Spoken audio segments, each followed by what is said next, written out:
সাভারের আমিনবাজারে ২ দফায় ৪ মাস ধরে গ্যাস সরবরাহ বন্ধ থাকায় চরম ভোগান্তিতে পড়েছেন স্থানীয় বাসিন্দা ও ব্যবসায়ীরা। রান্না থেকে শুরু করে ছোট বড় ব্যবসা সব ক্ষেত্রেই তৈরি হয়েছে অচল অবস্থা।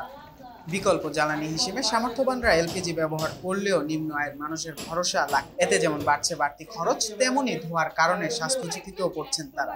গত মাসে চেষ্টা টিভির সম্প্রচারিত প্রতিবেদনে এই সংকটের চিত্র তুলে ধরলে বিষয়টি আরো আলোচনায় আসে।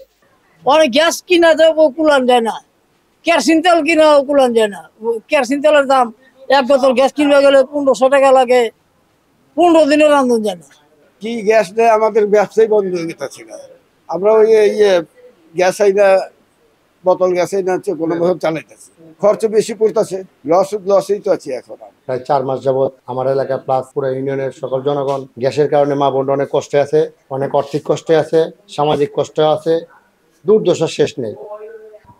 ৪ মাসে গ্যাস না থাকার কারণে পুরো এলাকার মধ্যে যে যারা ভাড়াটিয়া ছিল, অনেক ভাড়াটিয়া এখান থেকে চলে গেছে, এখানে থাকতে চাইতেছে না, যে এখানে থাকলে তাদের রান্না বাড়া পরে তাদের জন্য সমস্যা তৈরি হইতেছে। এদিকে অবশেষে সুখবর দিয়েছেন আমিনবাজারের ভারপ্রাপ্ত চেয়ারম্যান হাজী রিয়াজউদ্দিন ফালানী। তিনি জানান, পরিকল্পনা মন্ত্রণালয়ের প্রয়োজনীয় দলিল দস্তাবেজের কাজ শেষ হয়েছে। আশাবাদ ব্যক্ত করেন আগামী ডিসেম্বরের প্রথম সপ্তাহের মধ্যেই গ্যাস সংযোগ পুনরায় সচল হবে। কাজটা ছিল পরিকল্পনা মন্ত্রণালয় আপডেট করার জন্য। এই কাজটা গতকাল রবিবার আপডেট হয়ে চলে আসছে, গ্যাস অফিসে আসছে। এখন এটা হয়তো এই সপ্তাহে যদি টেন্ডার না হয়, আগামী সপ্তাহে এটা টেন্ডার হয়ে যাবে। এতদিন ধৈর্য ধরে বইছে, আর এই মাসটা ধৈর্য ধরুক। আমার এটা অনুরোধ আইনবাজি ইউনিয়নবাসী সকল মা বোনদের কাছে, এই মাসের মধ্যে না আসলেও দেখা যাবে যে ডিসেম্বরের প্রথম সপ্তাহে গ্যাস স্বাভাবিকভাবে চালু হয়ে যাবে। এই খবর ছড়িয়ে পড়ার পর স্বস্তি ফিরেছে সাধারণ মানুষের মুখে। তাদের দাবি যত দ্রুত সম্ভব বাকি কাজগুলো সম্পন্ন করে দীর্ঘ ভোগান্তির অবসান করা হোক।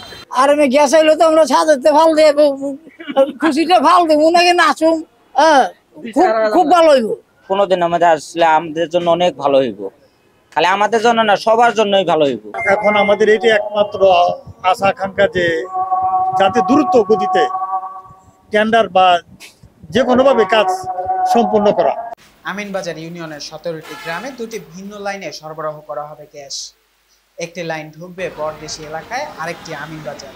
সংশ্লিষ্টরা বলছেন এতে আগামীতে নিরবিচ্ছিন্ন গ্যাস সরবরাহ সম্ভব হবে। মইনুল ইসলাম, চেষ্টা টিভি, ঢাকা।